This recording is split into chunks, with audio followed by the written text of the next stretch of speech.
A crisp autumn wind carried the damp scent of recent rain across the VAR hospital parking lot, curling around Ethan Carter's car like a reminder of every burden he'd carried that day. He gripped the steering wheel, fingers tapping the worn leather, heartbeat echoing the worries rattling his mind. Bills, therapy appointments, the ache of missing one he loved most. Then, through the fogged windshield, time seemed to slow. A large German shepherd emerged, coat slick from rain, gait unsteady but filled with purpose. The dog's eyes scanned the crowd, ears pricked forward as if sniffing threads of a memory 2 years in the making. Ethan's breath hit. Maverick, his partner, his family, stood frozen in mid-step, head high, nose twitching as though scenting Ethan's own heartbeat. In a heartbeat, the car door slammed open and Ethan was moving, whispering the name he'd said 1,000 times in dreams. Maverick. A siren's wail shattered the moment. 3 military cruisers screeched to a halt. Officers leapt out, megaphones raised. A step away from the dog, that animal belongs to the US military. Maverick's ears flattened, eyes darting between Ethan and the strangers in uniform. Ethan froze, chest tight, as hope crashed into despair. How could 2 years of longing end in this standoff? For Ethan Carter, Maverick had been everything. 15 years alongside Denver PD Elite 9 Unit had forged a reputation for tough training and unwavering loyalty. But to Ethan, Maverick wasn't just a canine asset. He was the tether that held Ethan's fractured life together after his wife's death from cancer. With Lily, his 8-year-old daughter, trapped in the overwhelming brightness and noise of autism, Maverick became her silent guide. Whenever Lily retreated into fear, Maverick pressed his head gently against her, a wordless promise that she wasn't alone. But during a high-risk operation, Maverick threw himself at an armed suspect and shattered his spine. The vet's verdict was grim, surgery costing $120,000, no guaranteed success. Ethan sold his old truck, his furniture, anything of value, but still couldn't raise enough. Then the military offered a lifeline, cover every expense if Maverick joined their service dog program. Ethan, already feeling he'd lost everything that mattered, had no choice but to surrender his best friend, praying the cost of loyalty wouldn't be his daughter's future. Maverick's surgery at Fort Bragg was technically a success, but recovery stretched 6 long months. Trainers marveled at his physical resilience, how he mastered therapy drills faster than any healthy dog, but nobody noticed the light missing in his eyes. He obeyed commands flawlessly, yet off duty he sat in silent sorrow, gaze drifting past the barracks as though searching the horizon for a lost scent. Rather than battlefields, he was reassigned to veteran PTSD therapy, offering quiet comfort to wounded soldiers. Every night after the exercises ended, he padded alone to the children's ward entrance, eyes scanning each passing face.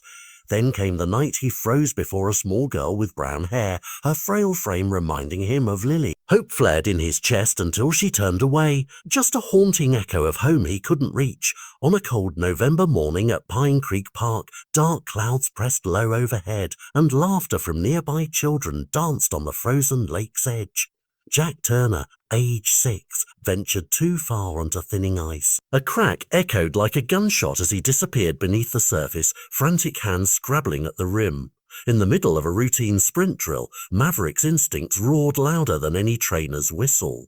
He tore toward the lake, boots skidding behind, and launched himself into the jagged hole. Icy water bit into him, the shock of cold a living thing, but he paddled forward, jaw clamping Jack's collar without harm, steadying the boy's panicked thrash. As ice cracked under Maverick's weight, his old injury flared, hind leg buckling in agony, but he pressed on, dragging Jack inch by drenched inch toward safety. Then, with one last effort, he broke the surface and both were hauled ashore. Trainers swarmed with blankets, but Maverick's focus never wavered until Jack coughed, cried, then clung to his mother. Finally, the exhausted dog let his head drop, chest heaving in silent relief. Heroism, he thought, was simply protecting a child. News fans descended. Headlines hailed a hero of Pine Creek, the image of Maverick drenched and spent, symbolizing courage. But back home, Ethan only wanted one thing, to hear Lily speak again. In his living room, he replayed the broadcast over and over. Lily sat motionless on the couch, eyes wide as Maverick's weary face filled the screen. Then, after 2 silent years, her voice, a whisper, broke the quiet. A Maverick. In that moment, Ethan's heart soared. Hope long dormant flared to life. What if he could bring Maverick back? The next morning, Ethan called Fort Bragg. To his surprise, Lizzie Cole, James Holloway, who'd witnessed the Pine Creek rescue, invited him to base. In a plain meeting room, Holloway and Dr. Olivia Bennett, the lead veterinarian, reviewed Maverick's records. "He's one of the best dogs we've had," Holloway began, "but we must assess his fitness." Dr. Bennett's verdict was gentle but firm. Maverick deserved retirement. Ethan's chest tightened. No debate needed. After years of service, Maverick belonged at home. Yet Holloway's next words pounded against Ethan's ribs. "You must prove you can care for him."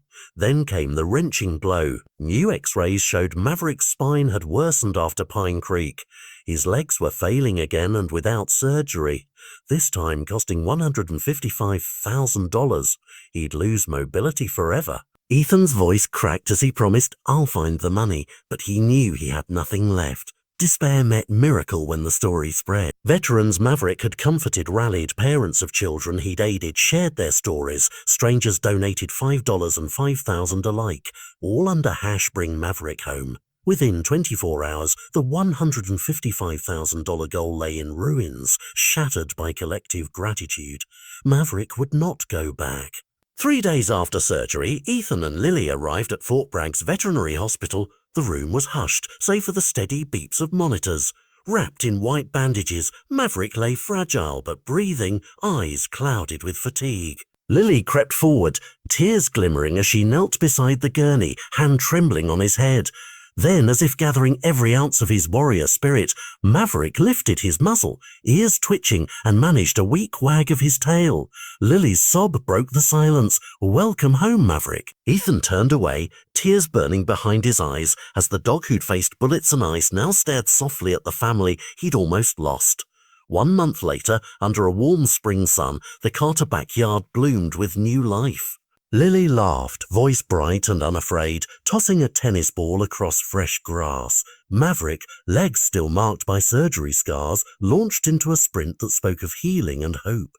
He snagged the ball midair and skidded to a halt before Lily, who flung herself into his thick fur, burying her face.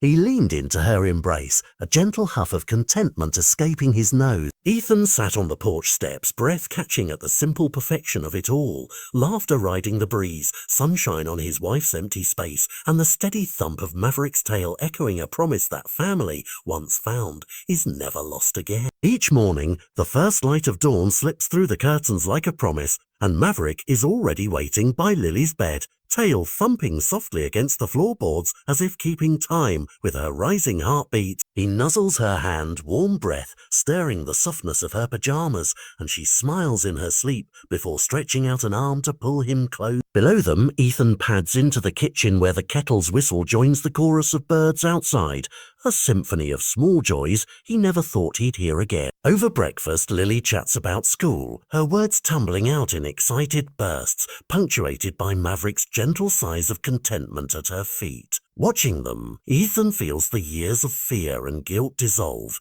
replaced by a steady current of gratitude. They step outside into the early spring air, dew sparkling like scattered diamonds on the lawn. Maverick bounds ahead, ears flopping, tongue lolling, a living embodiment of second chances. As they walk to the park, once the site of heartbreak and rescue, they know that every step forward is a victory. And though they've weathered storms of loss and hope, one question lingers on their lips. What new adventures await this family now that Maverick is truly